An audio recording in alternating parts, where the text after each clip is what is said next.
사무엘하서 15장 13절에서 23절입니다. 성경 가운데 인상 깊은 많은 장면이 나와 있지만 오늘 이 장면은 정말 잊을 수가 없는 그런 장면입니다.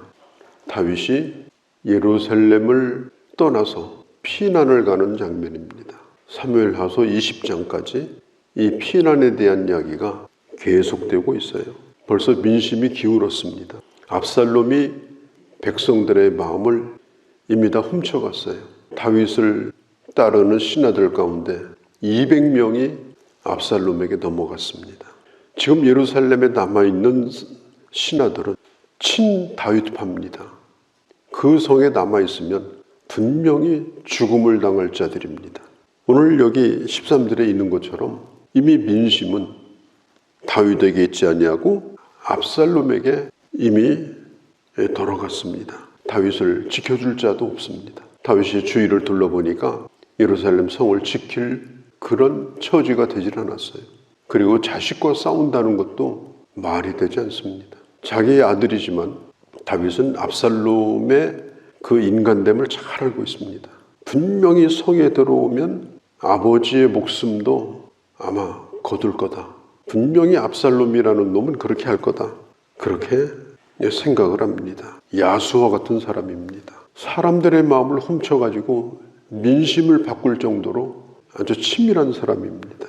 사람의 마음이라는 것은 정말 갈대와 같은 거예요.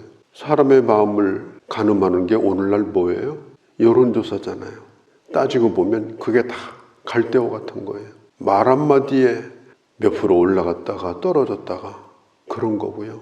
그들 대부분은 교활한 선동에 의해서 움직이는 거예요. 그걸 가장 잘 사용하는 것이 정치인들입니다. 대부분 거기에 쏙는 거예요. 지금 예루살렘이 시내 안에는 인심이 다윗에게 있지 아니하고 압살롬에게 넘어갔습니다. 다윗이 말합니다. 빨리 여기를 떠나지 않으면 곧 압살롬의 칼날이 턱 밑까지 들어올 것이다. 14절에 모든 신하들에게 다윗이 말합니다. 도망가자. 그렇지 않으면 우리 중 한 사람도 압살롬에게서 피할 수가 없을 것이다. 빨리 가자. 누가 하는 얘기예요? 다윗이 하는 얘기예요. 도망가자. 빨리 가자.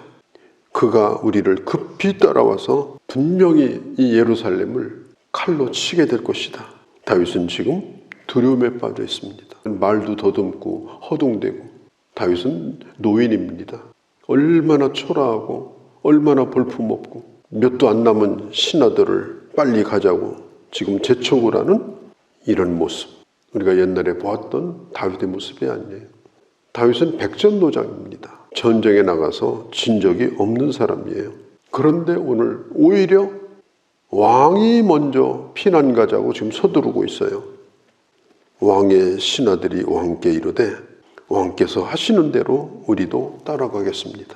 신하들이 동의를 합니다. 그리고 군대 장관이었던 요압이 군사몇을 데리고 호위를 하고 다윗을 마차에 태워가지고 예루살렘 성을 빠져나오는데 그때 누가 따라 나왔는가 하면 블레셋 가드라고 하는 곳에서 이스라엘로 망명을 한 그의 가족들과 함께 망명을 한 이때라고 하는 사람이 그와 함께하는 600명이 다윗과 함께 예루살렘 성을 지금 빠져나오고 있어요.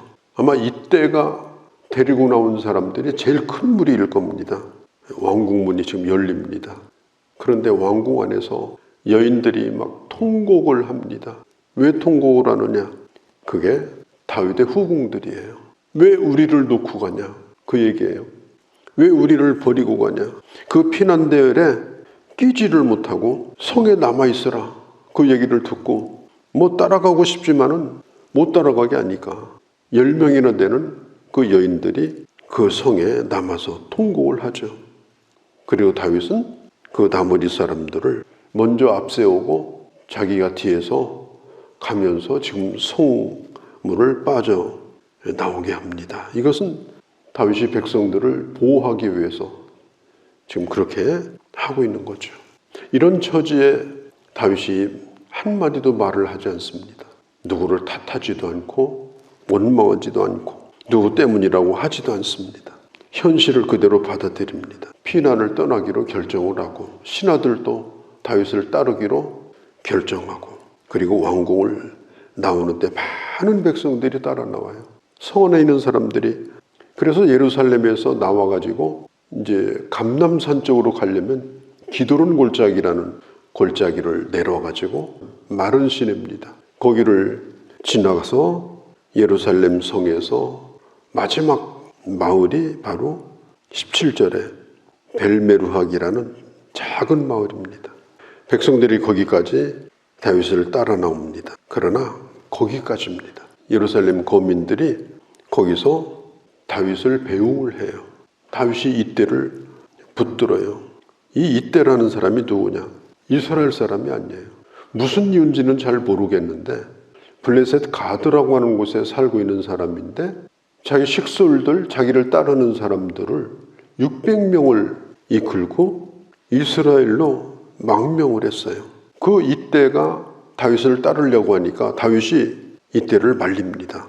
19절에 그때의 왕이 가드 사람 이때에게 이르되 어찌하여 너도 우리와 함께 가느냐.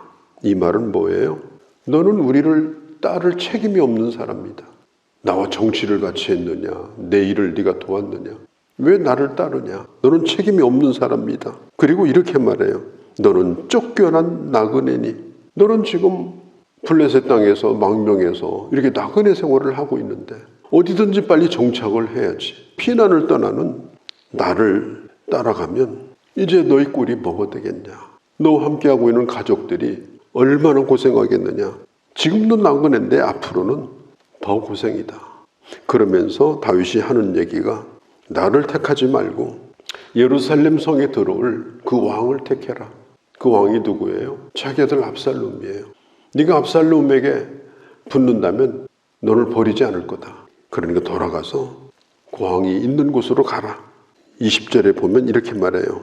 너는 어제 왔고, 바로 어제 왔다 그런 뜻보다는 망명해 온 지가 얼마 안 됐다는 뜻이에요. 다윗하고 잘 아는 사이가 아닙니다. 지금 다윗하고 오랜 교제를 한 사람도 아니에요.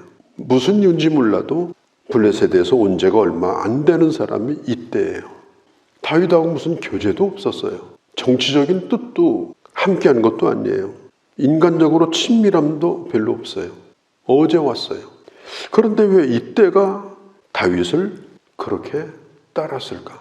아마 이때가 블레셋에서 그 600명을 데리고 나올 때는 이스라엘이 좋았다기보다는 다윗이라고 하는 사람이 좋아서 만난 적도 없지만 소문을 듣고 이미 다 알고 이 다윗을 먼 발치에서 보고 따라왔다고 하는 걸 알 수가 있습니다.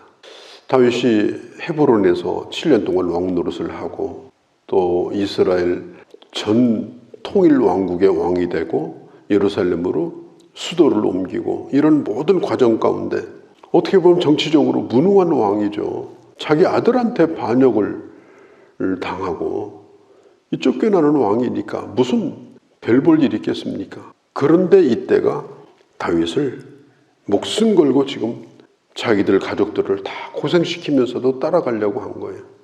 다윗의 이 장자방이었던 아히멜렉 같은 사람은 상황을 보고 따라간 사람이에요. 그런데 이때는 상황이 아니에요.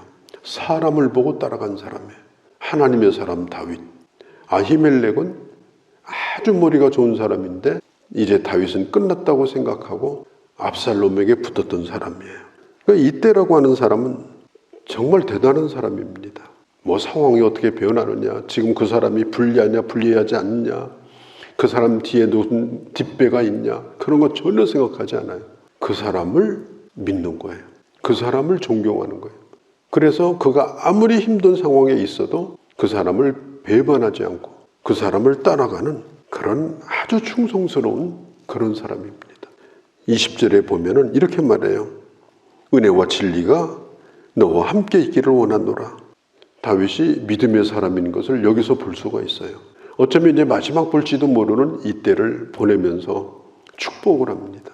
다윗은 하나님의 은혜를 믿는 사람이에요. 은혜의 사람. 그 다음에 진리, 하나님의 은혜가, 그리고 하나님의 말씀이 너와 함께할 거다. 그렇게 축복을 하고 그 이때를 돌려보내는 거예요.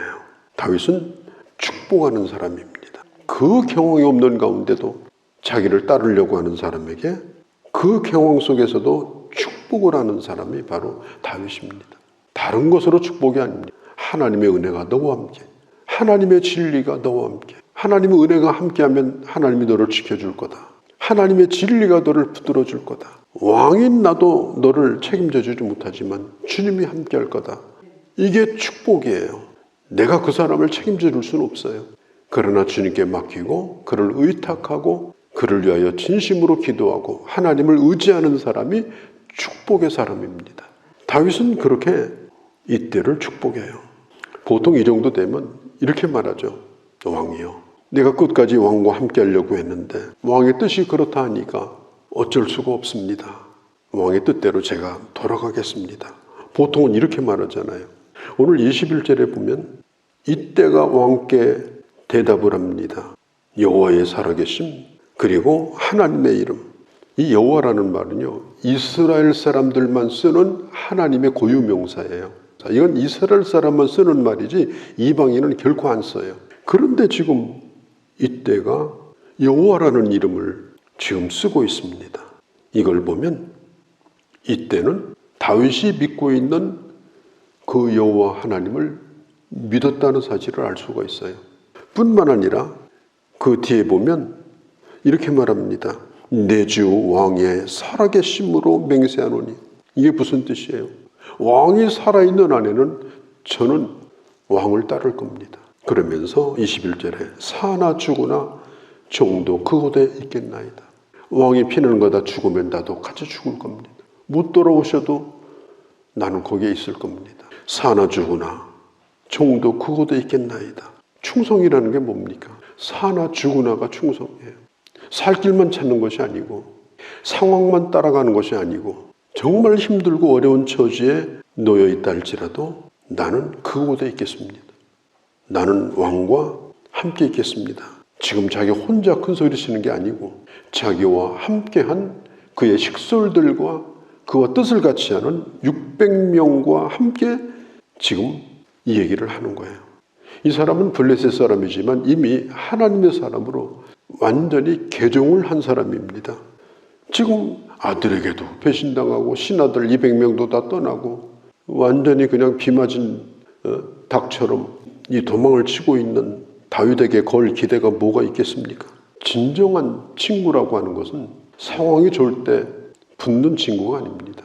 정말 어렵고 기대할 것이 없을 때도 그 사람 곁을 떠나지 않는 것, 그게 바로 진정한 친구입니다. 충성이라는 말은 군대 용어가 아니에요. 충성은 갈라디아서 5장에 보면 성령의 열매입니다. 성령의 사람은, 기도의 사람은, 하나님의 사람은 충성스러운 사람입니다. 충성이라는 말은 뭐냐? 바로 변하지 않는 마음으로 주님을 따르는 거예요. 그게 바로 충성이에요. 사람들이 얼마나 잘 변합니까? 환경이 변하면 사람도 확 변해가지고 벌써 말이 달라지고 표정이 달라지고 그게 이 세상이고 하나님의 사람은 그래서는 안 되는 거예요. 성령의 열매는 그 가운데 충성이 있다는 사실을 잊으면 안 돼요. 계시록 1장 5절에 보면 예수 그리스도가 누구냐? 아멘이시요 충성된 증인이라고 그랬어요. 예수님의 별명이 뭡니까? 충성된 증인이에요. 예수님은 하나님께서 그에게 맡겨준 그 사명, 구속의 그 사명을 목숨을 걸고 그 일에 충성을 하신 분이 예수님이에요. 그래서 예수님의 별명이 충성된 증인입니다. 우리 모두가 충성된 증인이 되기를 바랍니다. 상황과 시류를 쫓아가지고 변하는 자가 아니고 언제든지 주님 편에 서서 언제든지 충성스러운 마음을 가지고 끝까지 주님을 따라가는 그런 하나님의 사람이 되기를 바랍니다. 잘나고 못나고는 둘째입니다.